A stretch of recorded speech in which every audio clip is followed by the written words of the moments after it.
Thank you. And this is y'all first Valentine's Day together as a It married couple. is.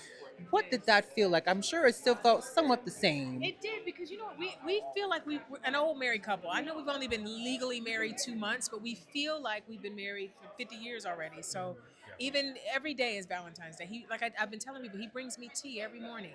When I wake up, there's some hot, delicious peppermint tea waiting for me. That's Valentine's Day right there. I love that. I like a little green tea with a little Come on, agave. yeah, Let me find me one of them, okay? Let me Get find you, me an get you, get Anthony. you one. Get you one of them. Get you one of them. Now, I've read your op-ed on Essence, and that kind of made me very emotional because you were very vulnerable, I would say, and you really put yourself out there in your words, especially when you were saying how, you've never been chosen to an extent. And what was that vulnerability like to kind of put that into words? And now, as you looked at your journey, reflecting on it, to find your true Prince Charming.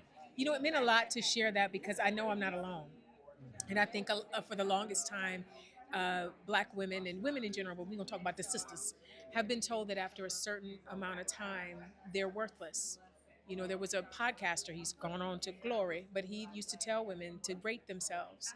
And then he would decide whether they were worthy of the number they gave themselves. So he attacked their self esteem.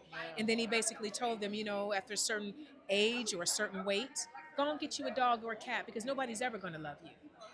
And I feel like, no, sir, no, sir. And so I started speaking up boldly about it because I wanted to counteract the lies that we were being told. First of all, a lot of women that don't end up married or don't have kids, it's not because they did something. It's because of society. It's the way the world is set up. So extend some grace. And then I also wanted to speak to those women and let them know there's nothing wrong with you and there is still time. And that's why, even though in an industry where I'm not supposed to tell my age, I tell people I didn't find love till I was 51. I didn't get married till I was 53. And look at you now. And look at me now.